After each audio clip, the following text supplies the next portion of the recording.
berhenti kat mana? Slide yang ke berapa? Hari ni slide 7 lah. Tak yang ke 7 Okey. Tak ada atau berapa poin dalam grup tu Okey. Masih sir.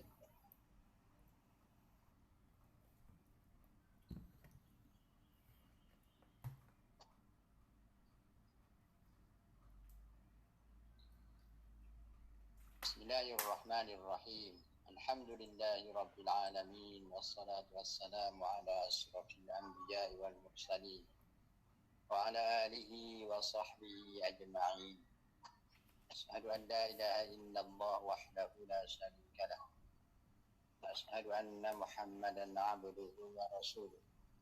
Allahumma salli ala sayyidina Muhammad wa ala alihi wa sahbihi ajma'in. Amma ba'd. InsyaAllah kita sambung pada pagi ini berkaitan dengan subjek sejarah perundangan Islam. Kita akan masuk berkaitan dengan perbezaan antara syariat Islam dengan undang-undang ciptaan manusia. Kita dah bincang dahulu bahawa sebagaimana yang dimaklumi, syariat Islam ni merupakan datangnya daripada Allah Subhanahu wa taala. Yang disampaikan, yang diturunkan kepada Rasulullah SAW dan disampaikan kepada umat untuk diamalkan. Apabila ia datang daripada Allah Ta'ala kepada Rasul yang maksum, semestinya syariat itu sesuatu yang terbaik dan paling baik serta tiada tandingan.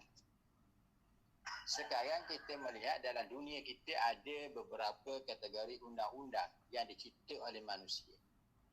Adakah apa yang dicipta oleh manusia itu sama dengan apa yang diturunkan oleh Allah Ta'ala? Kalau kita katakan bahawa Islam adalah yang terbaik, syariat Islam adalah yang terbaik, sememangnya tidak ada yang boleh menandingi. Oleh itu, bolehlah kita cari beberapa titik perbezaan antara undang-undang manusia dengan undang-undang Islam, yang mana undang-undang Islam adalah undang-undang yang terunggul. Okey, antara perbezaannya yang pertama sumber. Sumber, sebagaimana kita ketahui, sumber perundangan Islam ataupun syariat Islam datangnya daripada Allah Subhanahu wa taala yang diturunkan kepada Rasulullah sallallahu alaihi wasallam untuk disampaikan kepada umat manusia. Okey, apa yang diturunkan oleh Allah Taala sama ada dalam Al-Quran ataupun As-Sunnah, begitu itu sumber yang dipanggil sumber secara langsung, Al-Quran dan As-Sunnah. Ada satu lagi sumber yang tidak langsung yang kita bincang pada minggu yang lalu, iaitu apa-apa ijtihad para ulama yang bersandarkan kepada sumber-sumber kaedah-kaedah yang diiktiraf sebagai satu kaedah untuk mengeluarkan hukum. Contoh apa dia? Contohnya qiyas, contohnya masalih mursalah, dan lain-lain lagi lah, dan banyak lagi beberapa sumber-sumber yang diiktiraf oleh ulama kita bahawa ia merupakan satu kaedah untuk mengeluarkan hukum. Jadi apabila disebut syariat Islam, sama ada ianya bersumber daripada Al-Quran ataupun bersumber daripada hadis Nabi sallallahu alaihi wasallam, ataupun ia juga bersumber daripada ijtihad para ulama kita yang berlandaskan kepada kaedah-kaedah istimewa hukum yang diiktiraf. Itu yang pertama. Jadi sumber syariat Islam datang daripada Allah Ta'ala dan juga datang daripada Rasulullah serta para ulama kita. Manakala undang-undang ciptaan ianya bersumberkan kepada ciptaan manusia semata-mata. Sama ada manusia itu manusia yang pakar, yang pandai, yang mahir dalam undang-undang, ataupun manusia yang tidak tahu atau apa-apa pasal undang-undang. Sebab apa kita kata begitu?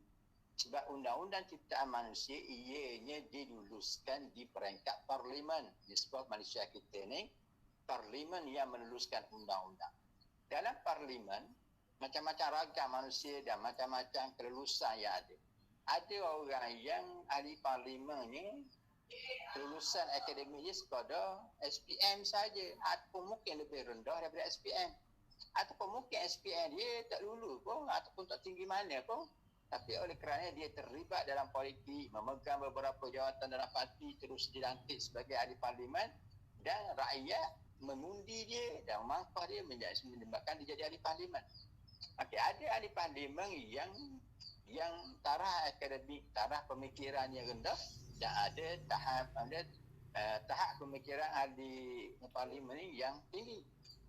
Jadi nak maklum pada kita bahawa undang-undang ciptaan manusia ini bercampur bau antara yang pandai, yang pakar dengan yang tak tahu apa-apa tentang undang-undang. Dia hanya just menyokong menurut apa yang diperintah oleh ketua parti ataupun ketua di dalam parlimen mereka. Sebab tu kita kata ciptaan manusia didorong oleh nafsu. Jika sekiranya suara majoriti yang menginginkan bahawa judi dan arak itu dilaksana di Malaysia, maka dia akan luluskan undang-undang mengharuskan judi dan arak. Bagi manusia ataupun ahli parlimen yang tidak berkenan, ataupun mana-mana negara yang tidak berkenan untuk dilaksanakan kebenaran arak dan judi di dalam masyarakat, maka dia akan mengadakan undang-undang yang melarang. Nak ayat pada kita bahawa undang-undang yang diluluskan oleh manusia lebih berdandaskan kepada apa? Yang pertama, nafsu orang yang menggubal. Yang kedua, mengikut minat penyokong dia. Kerana ahli parlimen dia berhutang budi dengan orang yang menyokong. Kalau orang yang menyokong, ramai yang menyokong dia tu orang yang bersifat suka judi dan arak, maka dia terpaksa diuruslah. Kalau tidak, dia akan menang pada yang akan datang. Itu bendanya. Jadi undang-undang ciptaan manusia ni kadang-kadang datang daripada orang yang entah tak tahu apa-apa pasal undang-undang ataupun kebaikan sesuatu undang-undang yang dicipta. Dan kadang-kadang undang-undang tu dicipta oleh orang yang pakar dalam bidang masing-masing. Itulah ayat pada kita perbezaan yang ketara. Kalau syariat Islam datang daripada Allah Ta'ala, pastinya yang terbaik. Kerana Allah Ta'ala yang mencipta manusia dan dia tahu apa yang diinginkan oleh manusia. Itu yang pertama, perbezaan antara syariat Islam ataupun undang-undang Islam dengan undang-undang ciptaan manusia. Yang kedua, perbezaannya ialah batas hubungan. Apa maksud batas hubungan ni? Ialah undang-undang sejauh mana dia mengatur hubungan manusia. Okey, kita tengok ya. Batas hubungan dalam syariat Islam lebih luas berbanding dengan undang-undang ciptaan manusia. Sebab apa? Dalam syariat Islam, Islam mengatur hubungan manusia secara peribadi dia. Manusia dengan Allah Ta'ala. Apa dia? Sembahyang, puasa, zakat, haji, itu kita dengan Tuhan. Akhlak yang baik, dengki, hasad, dengki dan sebagainya, riak. Itu benda yang Allah Ta'ala atur. Kita dengan Allah Ta'ala, kita kena ada hubungan. Zikir, istighfar, selawat pada Rasulullah dan sebagainya. Yang kedua, batas hubungan kita sesama diri kita sendiri. Apa dia? Cara tidur kita, cara makan, cara gaya hidup kita, itu diri kita. Islam juga mengatur cara kita qada hajat, cara kita mandi wajib, cara mandi sunat. Islam mengatur macam mana cara hidup kita. Bangun pagi apa yang perlu dibuat, bila nak tidur pula apa yang perlu dibaca dan sebagainya. Yang ketiga, batasan hubungan kita dengan makhluk. Sama ada makhluk itu kita panggil manusia ataupun haiwan.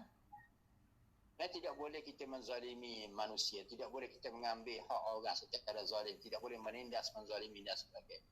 Kita kena raih dan jaga hak-hak orang lain di samping kita bertanggungjawab menjaga hak kita. Yang keempat, hubungan kita dengan alam. Tidak boleh semena-mena kita memusnahkan alam, menebang pokok, menambun tanah, menimbus laut dan sungai dan sebagainya. Tidak boleh sewenang-wenangnya jika sekiranya perkara yang kita buat itu boleh mengundang keburukan mudarat kepada alam itu sendiri. Jadi dalam Islam, Islam mengatur empat hubungan. Hubungan kita dengan Allah Ta'ala, hubungan kita dengan diri kita sendiri, hubungan kita dengan makhluk dan hubungan kita dengan alam. Sebagai contoh, hubungan kita dengan alam itu apa dia? Disebut dalam kitab fiqh, dilarang kita ataupun diharamkan kita kencing atau buang air besar di dalam lubang yang ada haiwan. Begitu juga dilarang kita kencing atau buang air besar di tempat air sedikit yang bertakung. Begitu juga kita dilarang untuk membuang ataupun qada hajat di bawah pokok yang sedang berbuah. Semua itu merupakan hubungan kita dengan alam. Dalam batasan yang paling simple. Dalam bab qada hajat pun ada hubungan dengan alam, apatah lagi dalam bab memerintah negara, mengurus negara sewajarnya, penekanan hubungan dengan alam itu lebih diciptakan. Nah, itu kehebatan syariat Islam, segala aspek hubungan kita ada diatur oleh Islam. Manakala undang-undang ciptaan manusia hanya membataskan hubungan dia dengan sesama dia. Dan juga hubungan manusia dengan alam. Dua je. Manusia sesama manusia, manusia dengan alam. Kalau manusia sesama manusia, dalam bab apa dia? Dalam bab jual beli, nikah kahwin, dalam bab apa lagi? Dalam bab hutang piutang, dalam bab sewa menyewa, dalam bab pemerintahan ekonomi. Maksudnya ada hubungan manusia dengan manusia. Manakala hubungan dia dengan Tuhan, undang-undang ciptaan manusia tak ambil hirau langsung. Kita semayang ke, kita doa ke, ada undang-undang urus. Tak ada. Cara kita tidur, cara kita qada hajat, cara kita mandi, ada undang-undang ciptaan. Ada. Menunjukkan bahawa undang-undang ciptaan ini terlalu banyak kekurangan. Dia hanya menyentuh hubungan kita dengan manusia. Hubungan kita dengan Allah Ta'ala dia tak sentuh. Hubungan kita dengan peribadi kita nak jadi apa dia, nak jadi orang baik ke, nak jadi orang tak baik ke, nak jadi orang Muslim yang baik ataupun tidak, undang-undang tak raya langsung. Tidak ada disentuh langsung. Yang disentuh adalah hubungan manusia dengan manusia ataupun hubungan dengan alam. Yang dilarang kita memusnahkan alam. Itu memang ada. Pembakaran terbuka contoh, itu pemusnahan alam. Jadi, faham kepada kita, perbezaan yang kedua ialah hubungan, batas hubungan yang diatur oleh Islam ini terlalu luas, mencakupi segala bentuk kehidupan kita. Manakala batasan hubungan yang diatur oleh undang-undang ciptaan amatlah terbatas kepada hubungan sesama manusia dengan hubungan dengan alam. Yang ketiga, matlamat. Matlamat pensyariatan sesuatu undang-undang. Undang-undang syariah ada matlamat dia. Matlamat yang mahu direalisasikan. Islam bermatlamat merealisasikan kebajikan dan maslahah. Termasuk kebajikan di sini yang kita panggil dalam istilah wa ma arsalnaka illa rahmatan lil alamin. Kebajikan ataupun syariat Islam bersifat rahmat. Rahmat tadi apa dia? Rahmat kepada diri kita, rahmat kepada makhluk alam dan juga makhluk dan juga alam. Rahmat kepada semua sekali. Itu yang pertama. Apa yang bersifat kebaikan, kebajikan, budiman itu dititik beratkan oleh syarak. Arak suatu benda yang memabukkan dan merosakkan akal fikiran. Walaupun pada waktu yang sama dia ada keuntungan perniagaan, tetapi kemudaratan akal yang menyebabkan seorang itu mabuk dan hilang kawalan, kemungkinan berlaku kemalangan, pembunuhan dan sebagainya, maka diharamkan arak. Pengharaman arak bukan dilihat kepada mabuk itu semata-mata, bahkan kemudaratan yang lebih besar. Pengharaman arak bukan dilihat kepada menyekat hak semata-mata, tapi kerana memudaratkan masyarakat. Itu dilihat. Kalau manusia pula ditengok arak ni sekadar sebagai sumber kewangan negara, maka diharuskan arak, dibenarkan arak. Sedangkan arak ni kerosakannya lebih besar. Dan Islam juga bermatlamat mencapai maslahah syariah. Maslahah syariah ni adalah sama ada maslahah itu dapat difahami atau dikecapi, dapat dinilai oleh manusia, ataupun maslahah itu tidak dapat dinilai. Bukan semua maslahah syarak manusia dapat memikirkannya atau dapat memahami. Ada di antara masalah syarak yang bersifat ta'abudi. Benda ta'abudi, benda yang kita tak tahu. Contohlah, kita kata untuk makan haiwan yang halal dimakan, contoh ayam, kita wajib sembelih. Tidak ada beza pun ayam yang disembelih dengan ayam yang tidak disembelih. Bila kita potong dia kecil-kecil, kita letak dia dalam mi goreng, pitiau, ayamnya akan tak sama, rasanya sama, tidak ada beza. Maka apa perlu dilakukan sembelihan? Jadi faham kepada kita, kadang-kadang benda yang bersifat sembelihan ini lebih kepada ta'abudi. Maksudnya kita nak makan sesuatu bukan sekadar makan, bahkan ada unsur ibadat kepada Allah Subhanahu wa taala. Itu masalah syarak yang kita tak boleh fikir. Ada masalah syarak yang kita boleh fikir. Contoh musafir dibenarkan untuk jamak qasar. Riba diharamkan kerana ada unsur penindasan kepada golongan yang yang memerlukan kewangan. Itu jadi masalah syarak, ada yang boleh dipikir, ada yang tidak boleh dipikir. Di samping membentuk fizikal dan spiritual, di samping itu syariat Islam juga mengambil berat tentang fizikal, tentang keselamatan, kesihatan fizikal. Sebab tu mana-mana perkara yang boleh memudaratkan kesihatan maka diharamkan. Perkara yang boleh memudaratkan keselamatan fizikal juga diharamkan. Dan spiritual, hati nurani kita, jiwa kita juga diambil berat oleh syarak. Macam syarak ada cara-cara untuk menghilangkan tekanan perasaan, stres, menghilangkan perasaan-perasaan yang tidak baik kepada saudara dia, supaya menjadi insan berguna yang mencapai redha. Matlamat paling tinggi ialah untuk mendapat redha Ta'ala. Itu tujuan syariat. Menjadi seorang hamba yang diredai oleh Allah Ta'ala. Itu paling tinggi dalam matlamat dalam syariat Islam. Manakala pengundangan manusia hanya bermatlamatkan mencapai kebahagiaan dunia. Asalkan bahagia dunia, okey. Asalkan ada kebaikan dunia, selesai. Tanpa mengambil kira adakah benda itu membawa kebaikan di akhirat. Sebab manusia tak mampu memikir apakah kebaikan di akhirat, tak tahu. Hanya yang mampu memikirkannya, menyampaikan kepada kita ialah Rasulullah sallallahu alaihi wasallam melalui apa yang diturunkan oleh Allah Taala kepada. Jadi maslahah yang mahu dicapai oleh penggubal undang-undang. Saya ambil contoh, undang-undang lalu lintas. Lalu lintas, lampu merah berhenti, lampu hijau berjalan, lampu kuning try pecut. Tak lagi tu. Lampu kuning bersedia untuk berhenti. Ketiga-tiga lampu, begitu juga pada jalan raya dia letak line putih, garisan putih, ada garisan putus, ada garisan bersambung, ada garisan double line, double garisan double line. Semua itu merupakan ciptaan manusia kerana mereka melihat kebaikan itu di dunia supaya untuk mengelak kemalangan dan sebagainya. Tapi di akhirat benda itu tak guna dah. Nak ayat kepada kita, apa yang dicapai, apa yang digubal, apa yang mahu diinginkan oleh manusia melalui penggubalan undang-undang ciptaan mereka hanyalah setakat di dunia semata-mata untuk kebaikan fizikal semata-mata. Rohani dia tak jaga. Itu benda itu dipanggil tanpa mengambil berat tentang unsur ciptaan manusia. Manusia ni ada dua, jiwa, spiritual dan ada fizikal. Tapi undang-undang ciptaan manusia dia tak ambil kira yang tu. Yang penting dia nampak itu kebaikan di dunia, maka dia jadi. Sama ada merosakkan jiwa ataupun tidak. Itu undang-undang kelemahan undang-undang ciptaan manusia. Yang ketiga, bentuk hukuman. Okey, hukuman yang ada di dalam perundangan Islam merangkumi hukuman dunia dan akhirat. Dua alam. Kalau di dunia ini dia terlepas daripada hukuman dunia, maka di akhirat tetap dikenakan hukuman. Contoh orang yang melakukan rasuah.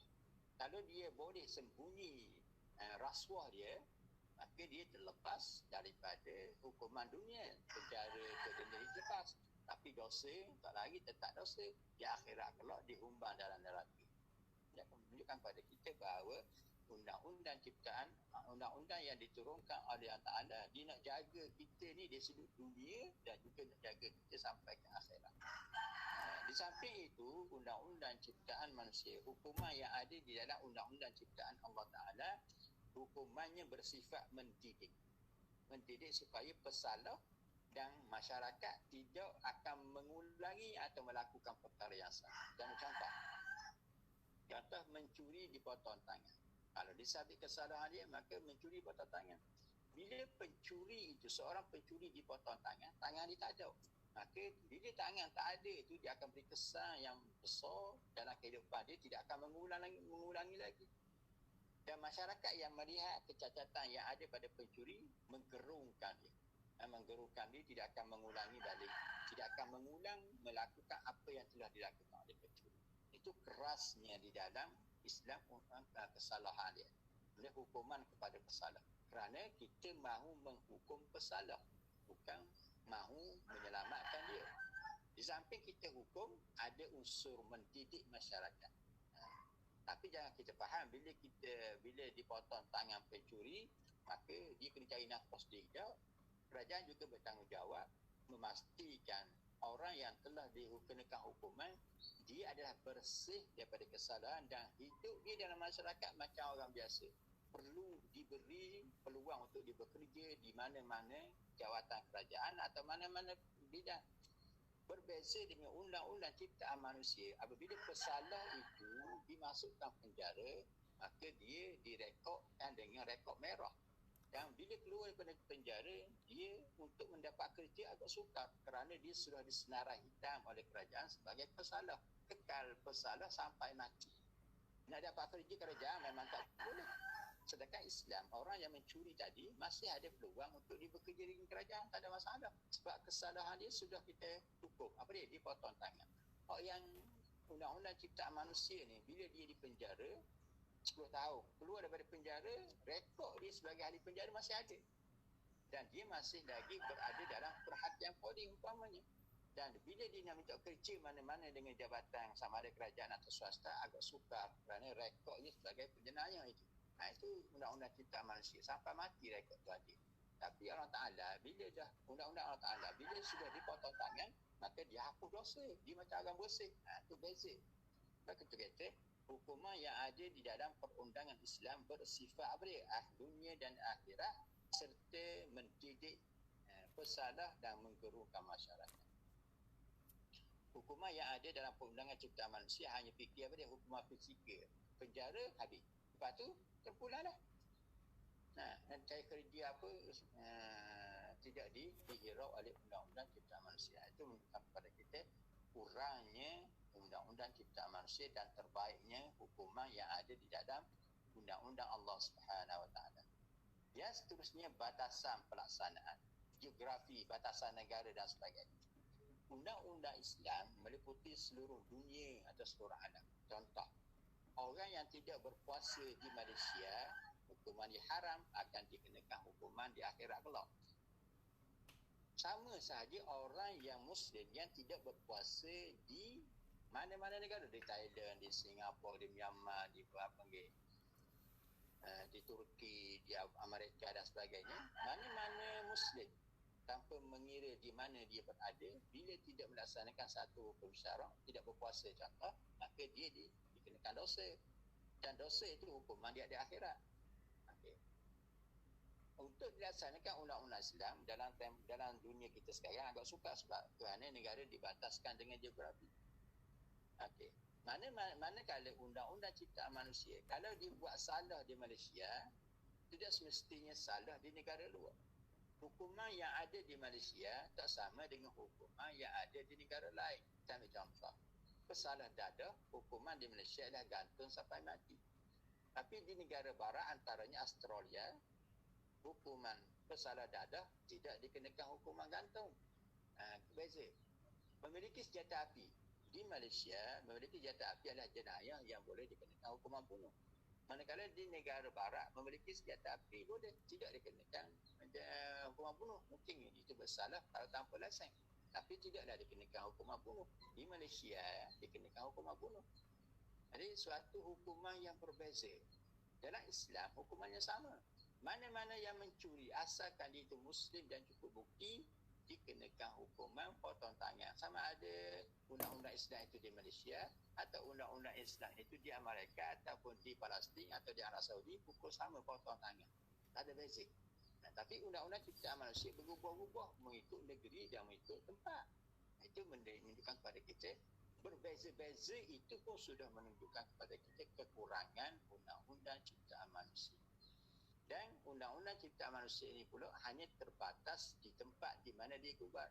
Kalau digubal dilaksanakan di Malaysia, undang-undang itu tidak boleh dilaksanakan di Thailand, tidak boleh dilaksanakan di Singapura kerana dia hanya terbatas di Malaysia sahaja.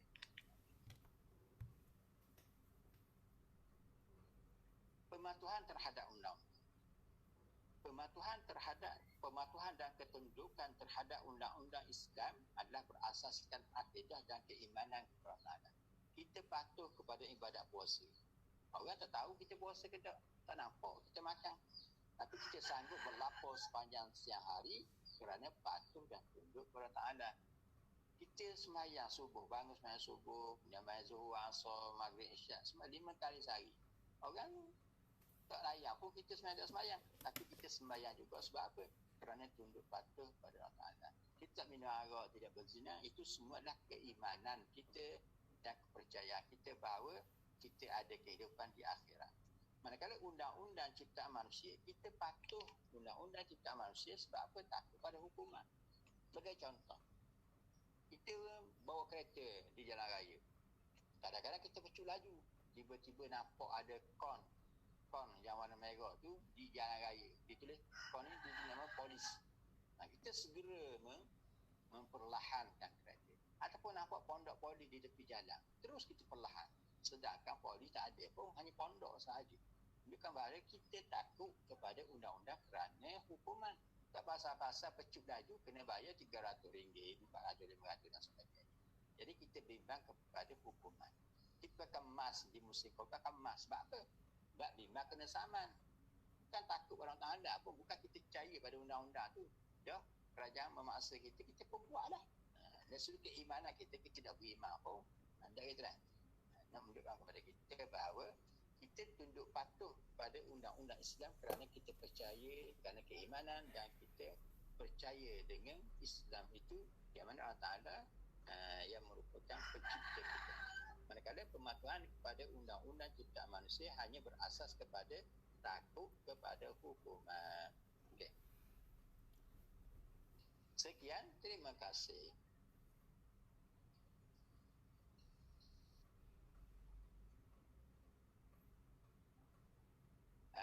Ada nak tanya?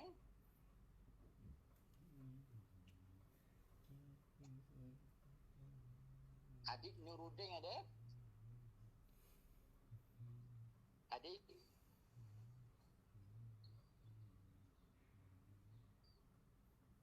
Adik Nuruddin. Mas, ada tak adik? Dalam ni ada. Dalam ni ada orang. Nampak tidak menyahut ni mungkin tak ada lah kau. Dia buka saja dia pun lari kau. Ataupun mungkin dia pergi mana-mana. Pastinya adik ni nampak tak ada, tidak ada, tak panggil pun tak tahu. Nama istrinya dia tak ada kau. Okay. Zikri Johari ada? Ada Ustaz. Ada duduk mana? Asrama Rizal. Dah sama. Lama dah boleh mari? Lama dah. Sampai bulan 10. Sampai bulan 10. Dah habis kuarantin kan? Lama Ustaz. Tapi ini kena kuarantin balik sebab Kenapa? ada KK ini dah pada politik. Oh, Yaakob tu ke? Yang kau rasa ni yang dia belajar ini tak, tapi dia duduk luar. Oh, dia pelajar Uniza, duduk dua, dia datang masuk dalam. Oh, tu lah macam tu.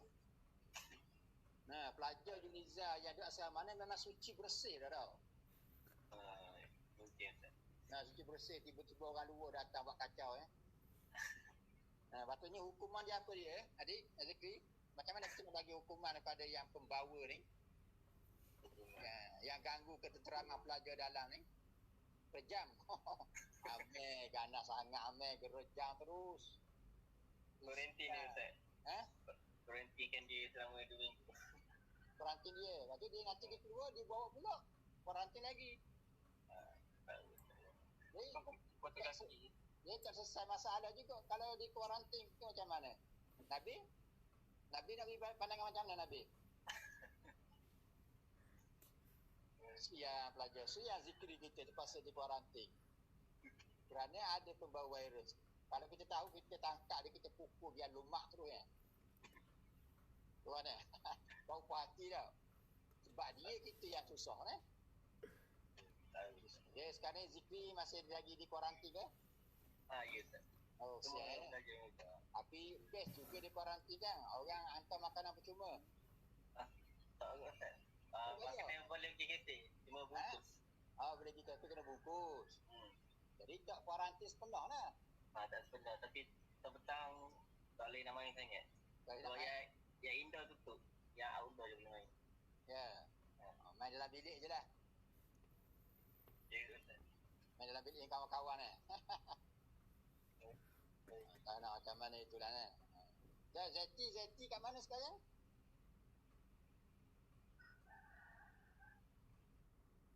Asrama juga Ustaz. Sama. Kena kuarantin ke? Sama. Sama? Tak boleh makan dekat kafe macam tu. Tapi anti positif ke? Tak ada. Dah lah, kena positif lah. Hidup mana boleh tak positif. Ke negatif semua Zeti ni? Negatif COVID lah. Negatif COVID, positif hidup kan? Dia faham tak Ustaz? Tangan jadi faham dah agak-agak? Faham. Ke tak dengar pun? Dengar Ustaz. Dengar, Alhamdulillah. Okay, baik, terima kasih Zeti. Kita sambung lagi Sama Ustaz. Okey, sambung slide yang ke seterusnya. Jadi habis yang nombor berapa? 7 kan?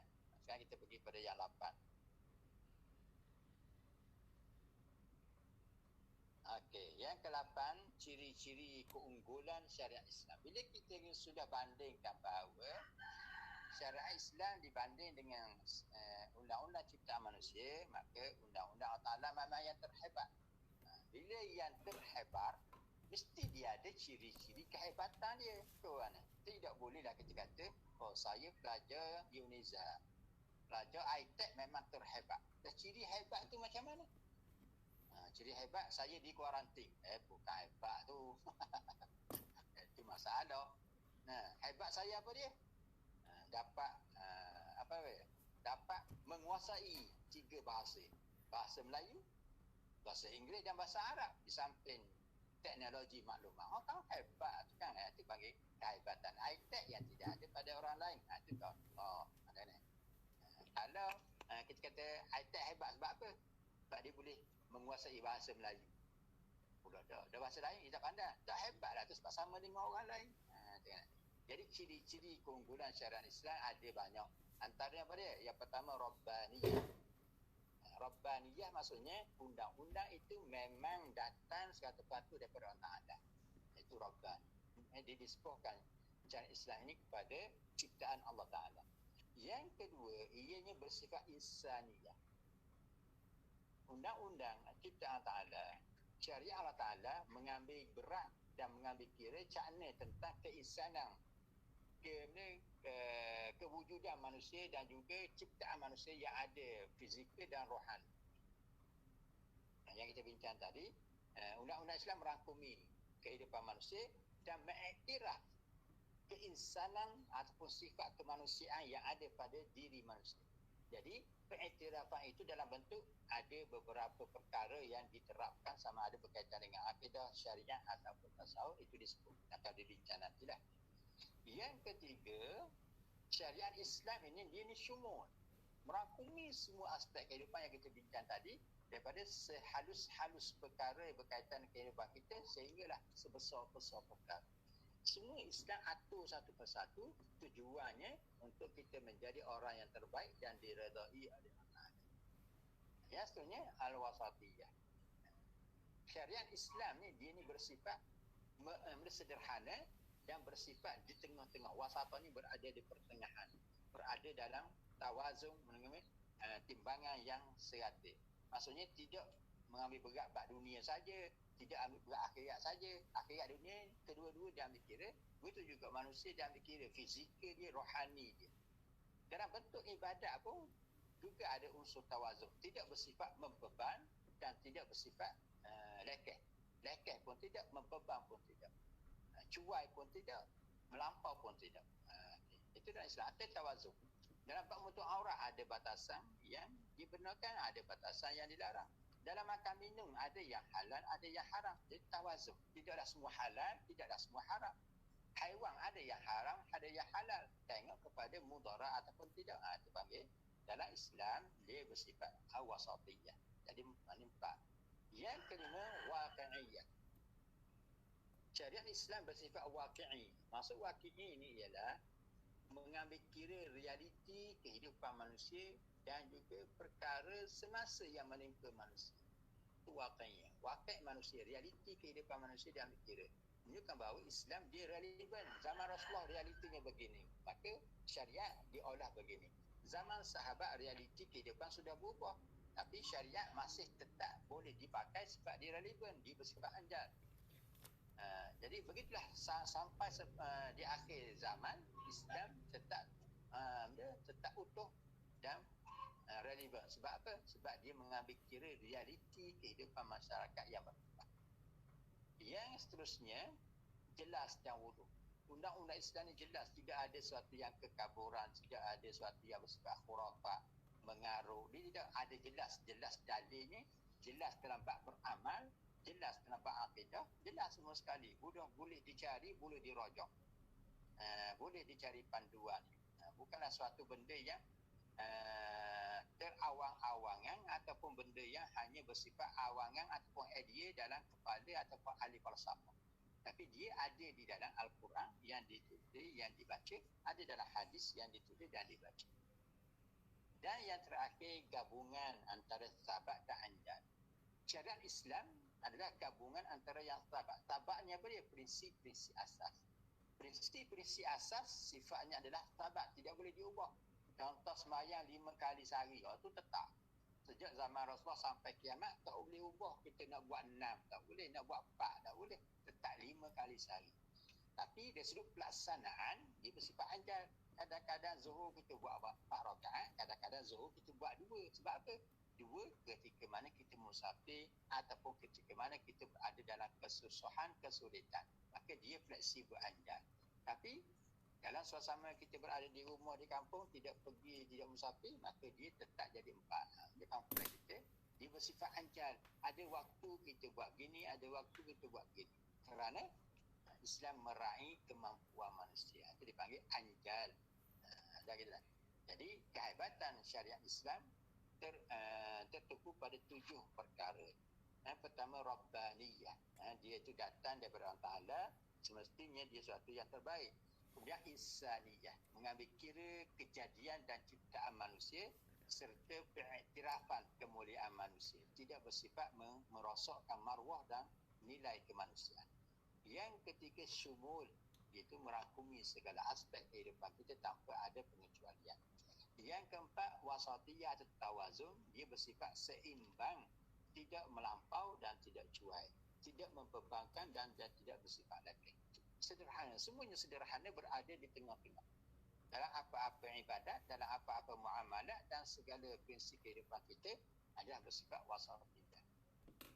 Yang kelima, dia bersifat waqi'i, maksudnya mengambil kira suasana kehidupan kita dan mengambil kira suasana tempat di mana kita berada.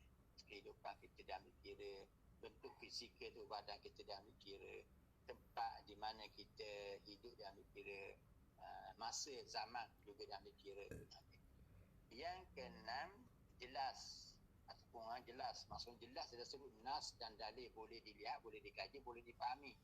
Jelas dari sudut amalan, praktikal. Bila sembahyang jelas, ada 4 rakaat, ada hitungan, ada bilangan. Bukanlah kita kata okay, awak kena puasa berapa hari, puasa je lah, tanpa ada kata khusus puasa je. Kita pun jadi bingit-bingit, puasa tu berapa hari, bulan mana, hari apa, berapa jam, berapa waktu, siang ke malam. Jadi dalam syarak ditetapkan kedah supaya bila kita beramal secara jelas dan secara objektif. Cuma ada beberapa perkara yang diserahkan kepada kita untuk membuat penjelasan itu. Kadang-kadang ada benda yang syarak bagi poin utama saja, kita yang mengolah dari sudut dari sudut pelaksanaan supaya kita melaksanakannya menurut kemampuan kita yang kita faham. Nanti kita bincang dalam bab ini nanti. Dan yang terakhir, tujuannya adalah Islam itu, syariat Islam bersifat ada unsur sabat, hukum, dan ada yang bersifat anjal fleksibel. Anjal ni anjal fleksibel lah. Sabat berkaitan dengan prinsip dan hukum asas. Apa dia, contoh sembahyang tetap diwajibkan. Menutup aurat itu sabat, tetap tutup aurat. Cuma ada waktu dan kala, ada waktu dan masanya kita terpaksa buka aurat. Contoh apa dia? Kalau lelaki ketika mana dia bersunat, khitan. Berkhitan. Berkhatan, khatan. Maka kita khatan. Ketika mana dia bersunat, maka dia kena bukalah pakaian dia. Bukannya tutup, kau tutup, nak kerak pun. Kan kerak kain dah jadi. Ada. Kalau tutup salah kerak, ada teruk. Hilang kepada dengan batang sekali, susah. Maka menjadi suatu perkara yang anjal. Ketika darurat, dibenarkan buka aurat. Ketika suasana biasa, maka aurat ditutup. Tengok ayat, ciri-ciri keunggulan syariah. Okey. Ciri keunggulan syariah ni dah ada huraian dia, Ustaz tangguh situ. Huraian ni pelajar baca sendiri. Huraian ini pelajar yang baca sendiri, nota Ustaz dah bagi. Jadi dia tetap ada di dalam soalan. Walaupun Ustaz tak baca, yang ini Ustaz serah kepada pelajar untuk menghadam sebab dia tak payah mat.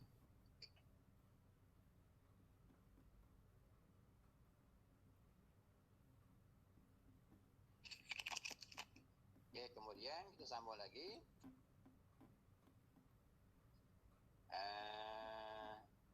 Nota yang seterusnya ialah slide yang ke-9.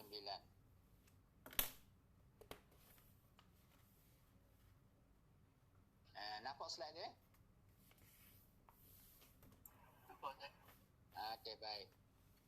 Ini slide terakhirlah untuk sesi kita pagi ni. Fasa-fasa pembinaan.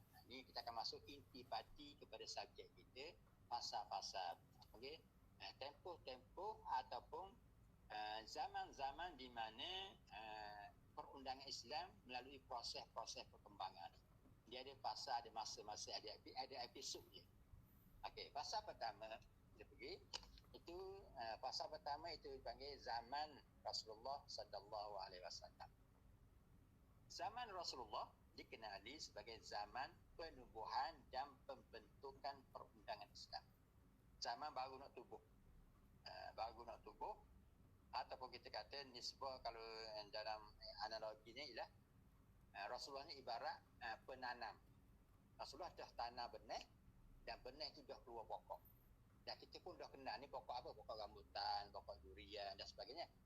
Benih dah ditanam dan diketahui benihnya dan pokoknya dah keluar dan sudah pun sudah boleh dimakan hasil ataupun sudah dapat dilihat pokok itu berkembang.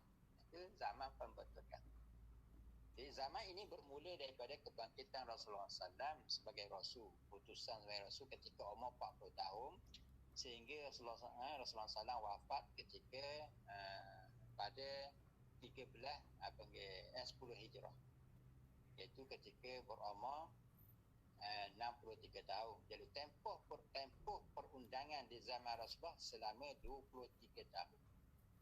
Tempoh perundangan zaman Rasulullah selama 23 tahun. Dalam tempoh 23 tahun, Rasulullah berperanan sebagai orang yang membentuk dan menubuhkan perundangan Islam. Ditubuh dan dia bentuk. Ibaratnya Rasulullah yang buat tiang-tiang rumah dan bentukkan rumah menjadi sebuah rumah. Mungkin banglo. Kemudian zaman selepasnya mungkin akan berlaku perubahan kepada banglo ini. Begitu juga pokok yang ditanam sudah mengeluarkan pokok. Sahabat yang datang selepas itu dia akan urus pokok itu mau rendan, mau tinggi, mau berbuah lebat, berbuah jarang-jarang dan sebagainya. Jadi itu zaman yang berubah. Jadi zaman Rasulullah ada zaman untuk zaman pembentukan dan pembentukan syariat Islam. Zaman Rasulullah dibahagi pada dua, satu zaman Mekah, yang dua zaman Madinah. Zaman Mekah perundangan selama 13 tahun dengan penekanan kepada perkara-perkara tertentu. Kemudian disambung selepas hijrah di Madinah, tempoh perundangan selama 10 tahun. Okay. Itu perundangan di zaman Rasulullah SAW. Habis zaman Rasulullah, selepas Rasulullah wafat pada 10 hijrah, naik pada sahabat, itu dipanggil pemerintahan ataupun fasa kedua, fasa pemerintahan Khulafa Ar-Rasyidin. Bermula pada 11 hijrah sehingga 41. Asalnya 40. Satu tahun lagi tu dia ada diurus oleh Hasan bin Ali bin Abi Thalib. Ya, ini bagi orang yang baca sejarah sahabat tahulah tempoh-tempoh pemerintahan dia. Khalifah Abu Bakar As-Siddiq bermula 11 hijrah hingga 13. Lebih kurang 2 tahun lebih sikit je. Kemudian disambung oleh Khalifah Umar Al-Khattab lebih kurang 10 tahun, bermula 13 Hijrah sehingga 23. Kemudian Khalifah Osman bin Affan menyambung tugas sebagai khalifah selepas Umar Al-Khattab meninggal dunia. Kemudian selepas Sayyidina Osman bermula 23 sehingga 35. Itu tahun Sayyidina Osman menjadi khalifah. Kemudian disambung oleh Ali bin Abi Thalib. 35 hingga 40, lebih kurang 5 tahun lebih kurang. Okey, daripada Khalifah Abu Bakar sampai Ali bin Abi Thalib itu bermula 11 hingga 40 Hijrah. Itu tempoh pemerintahan Khulafa' Rasyidin bermula 11 hingga 40 Hijrah. Okey, bukan 29 tahun ke gitu lebih kurang 29 ataupun ada. Okey. Kemudian selepas kewafatan Sayyidina Ali, Hasan bin Ali bin Abi Thalib memegang jawatan itu lebih kurang setahun lebih sikit je lah. Kemudian Hasan bin Ali meletak jawatan dan diserahkan secara muafakat, secara persetujuan bersama kepada Muawiyah bin Abi Thalib. Ini kepada Muawiyah bin Abi Sufyan. Jadi tempoh pemerintahan Khulafa' Rasyidin lebih kurang berapa tahun tu? Beri kira lah, beri kira berapa tahun. Dari tempoh pemerintahan, ia sebut 30 tahun lah. Tempoh pemerintahan Khulafa' Rasyidin asalnya ialah 29 tahun. Tapi oleh kerana campur 1 tahun lebih sikit dengan Hasan, maka kita letak 30 tahun lah. Itulah fasa kedua, iaitu selama 30 tahun yang diurus, yang dilalui oleh Khulafa' Rasyidin. Dalam tempoh fasa kedua ini, zaman ini bermula daripada pemerintahan Sayyidina Ali, Sayyidina Abu Bakar As-Siddiq radhiyallahu anhu hingga pemerintahan Sayyidina Ali bin Abi Thalib radhiyallahu taala anhu ajma'in, dan disambung sedikit oleh Hasan bin Ali. Zaman Khulafa' Rasyidin selama 40 tahun itu dikenali sebagai zaman penafsiran dan pengukuhan perundangan Islam. Kalau kita buat analogi pokok tadi, zaman para sahabat adalah zaman membajai pokok, menyiram pokok, membentuk pokok itu supaya menjadi kukuh, mengurus pokok itu supaya berbuah dengan lebat, kesuburan dan sebagainya. Kemudian diurus sama ada rendang atau tinggi atau bercabang atau macam mana, itu melihat kepada kemahiran sahabat apabila mereka belajar dengan Rasulullah. Rasulullah itu tuan asal. Jadi mereka, para sahabat lebih mengenali apa hasrat tuan asal menanam pokok. Jadi bila Rasulullah tanam pokok, sahabat tengok, sahabat kenal benihnya, sahabat kenal apa sifat pokok itu. Kerana sudah diajar, sudah pun diterang oleh Rasulullah. Bila Rasulullah wafat, maka sahabat akan jaga pokok itu sebagaimana dikehendaki Rasulullah. Dia akan ajar, dia akan buat secara yang terbaik menurut hasrat tuan yang menanam. Jadi zaman para sahabat dikenali dengan zaman penafsiran dan pengukuhan perundangan Islam. Pengukuhan macam mana? Contoh di zaman Abu Bakar As-Siddiq radhiyallahu taala anhu berlaku suatu isu, iaitu pembukuan Al-Quran. Pembukuan Al-Quran. Zaman Rasulullah tidak ada pembukuan, semua Al-Quran dihafal. Dan semua Al-Quran dihafal dalam dada dan dalam kepala para sahabat. Tapi tiba-tiba zaman Abu Bakar dibukukan. Kenapa berani Abu Bakar buat begitu? Sayyidina Abu Bakar tidak akan membukukan Al-Quran kecuali dia juga memahami dan menjiwai apakah tujuan Al-Quran itu diturunkan. Bukan sekadar Al-Quran itu diamalkan untuk generasi Abu Bakar, bahkan dia mesti diamalkan sampai kiamat. Untuk pastikan Al-Quran itu kekal sampai kiamat. Macam mana? Kalau dibiarkan ianya berada dalam dada dan hafalan para sahabat, bila sahabat tu mati, orang ni mati, akhirnya hilanglah. Seorang sampai mati belakang, akhirnya siapa yang tinggal Al-Quran? Kemudian nak rojok lagi, orang lain nak baca lagi, dia akan timbul kesulitan untuk generasi yang akan datang. Jadi para sahabat ni, dia memahami bila Al-Quran tu turun, bukan turun untuk orang Arab saja, bukan untuk generasi yang akan datang. Habis tu kita nak jaga supaya Al-Quran ini terus terpelihara dan boleh dibaca, maka perlulah dia ni dibukukan atau dituliskan. Inilah dipanggil pengolahan para sahabat terhadap Al-Quran itu. Walaupun Nabi tak buku, tapi mereka memahami apa hasrat dan tujuan Al-Quran diturunkan oleh Allah Ta'ala kepada Rasulullah. Okay. Itu dipanggil para sahabat melakukan sesuatu perkara walaupun perkara itu tidak dilakukan oleh Rasulullah. Jadi perkara itu adalah merupakan suatu olahan, satu penafsiran baru kerana berada di zaman yang tidak sama dengan zaman Rasulullah SAW, yang itu kita akan bincang panjang dalam pasal-pasal ini. Pasal ketiga ialah zaman selepas pemerintahan Khulafa' Rashidin. Zaman ini bermula bermula pada 40 lah, tidak 41 lah, hingga awal kurun kedua, iaitu 41 hingga 100 Hijrah. 40 atau 41 hingga 100 Hijrah. Zaman ini terkenal dengan zaman penyebaran, penulisan dan pengumpulan hadis-hadis. Zaman ini ilmu sudah mula bergerak ke arah perkembangan dan juga sudah masuk kepada zaman revolusi penulisan. Selepas 40 tahun, industri ataupun revolusi penulisan pengeluaran kertas sudah mula berkembang dan nampak ada ke arah yang terbaik. Zaman Rasulullah hanya tulis di pepuh taman, di batu-batu, papan batu dan sebagainya. Zaman ini industri kertas sudah mula wujud. Sudah ada proses-proses mengeluarkan kertas dan mengeluarkan alat tulis. Jadi bermula episod itulah maka hadis mula dikumpulkan. Hadis disebarkan, ilmu dibincang secara padat dan macam-macam.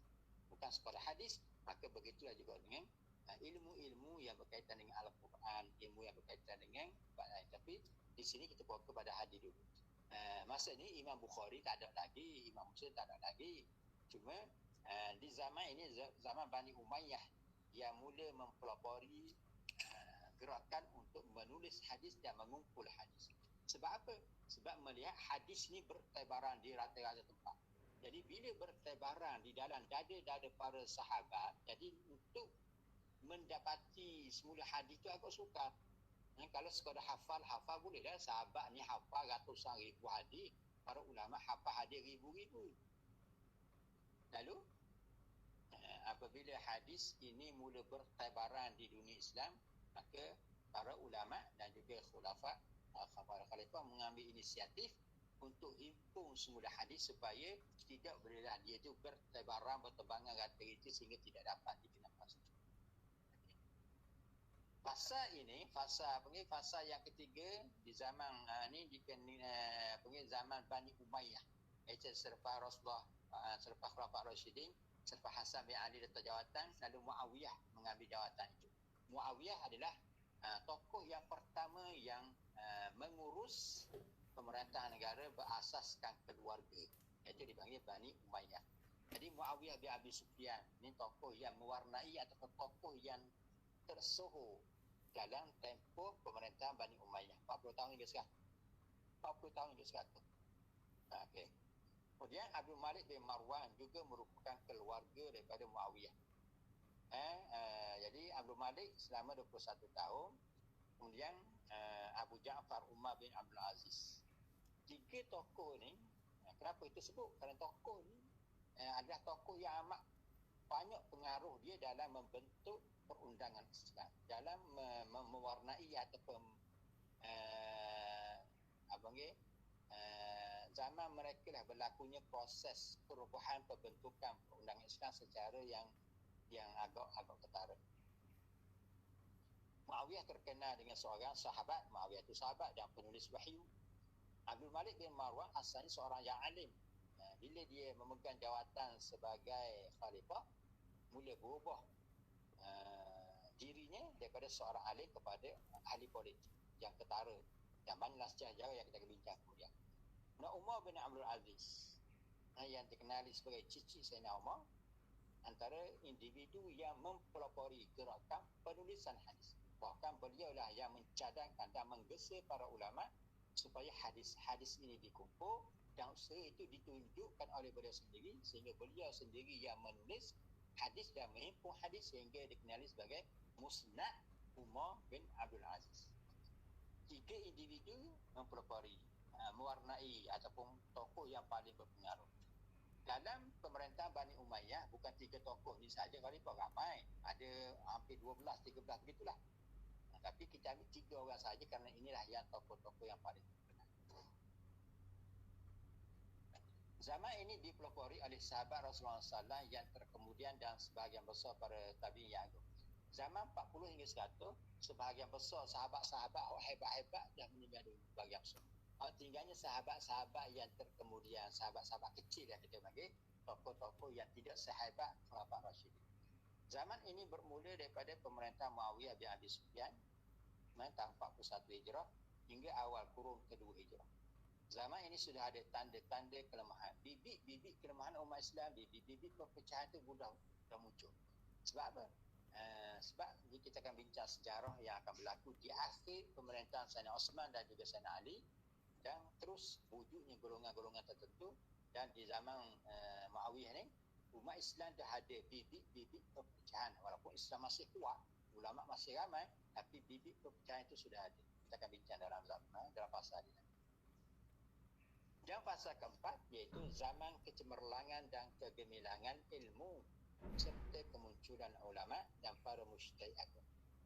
Zaman 100 Hijrah hingga 320 ni, inilah zaman kemunculan mazhab-mazhab yang bermula dengan Abu Hanifah dan seterusnya kepada Imam Ahmad bin Hanbal. Sepanjang 100 hingga 320 ni, munculnya ulama-ulama yang mujtahid yang mampu membuat mazhab sendiri, ramai, puluhan mazhab bermula daripada tabi'in dan sebagainya. Walau bagaimanapun, kebanyakan mazhab tersebut sudah pupus kerana ada sebab-sebab tertentu, maka yang berbaki adalah 4 mazhab sahaja. Jadi dalam fasa 4 ini kita akan bincang kenapa mazhab itu muncul dan faktor-faktor kenapa boleh jadi muncul. Zaman Rasulullah tidak ada mazhab, dah kita bincang. Tidak perlu dan tidak ada kewajaran untuk ada mazhab di zaman Rasulullah. Sebab Rasulullah yang memfatwakan ataupun yang menjawab segala persoalan. Tidak ada orang kedua yang dirojok. Kalau sahabat pun, sahabat Sayyidina Umar apa, dia akan rojok pada Rasulullah juga. Jadi Rasulullah yang seorang individu sahaja yang memutuskan segala masalah yang berlaku. Berbanding dengan fasa keempat, Rasulullah dah tak ada. Yang ada ialah para ulama dan tabi'in. Para ulama dan tabi'in ini, mereka bukan berada di satu tempat. Mereka berada di negara-negara, daerah-daerah yang berbagai-bagai. Daerah yang berbagai-bagai, semestinya masyarakat dia pun berbagai ragam. Ada budaya, ada resam, tingkah laku, amalan, macam-macam. Jadi ulama yang berada di negara yang berbeza-beza terpaksa dah mengurus masalah yang berbeza-beza walaupun dalam satu isu. Contoh isu aurat. Nah, negara ni gini-gini berbeza-beza tingkah laku masyarakat yang perlu kepada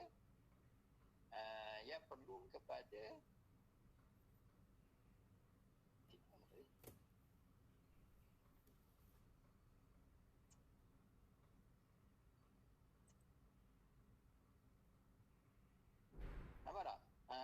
Slide. Nampak saya? Apa tak gerak ah? Apa tak gerak? Saya ada tekan next saya. Naik? Kan naik? Oh, tak gerak. Naik kat mana? Apa? Tekan next slide lah. Boleh start kena tarik nanti ya.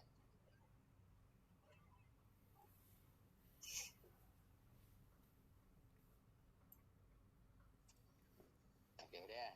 Okey. Soalan. Okey. Okey, zaman ini dikenali dengan kemunculan para mujtahid agung seperti Imam Hanafi, Maliki, Syafi'i dan Hanbali, yang di samping mazhab-mazhab lain yang kita akan sebut nanti. Ada 12 mazhab yang terkenal.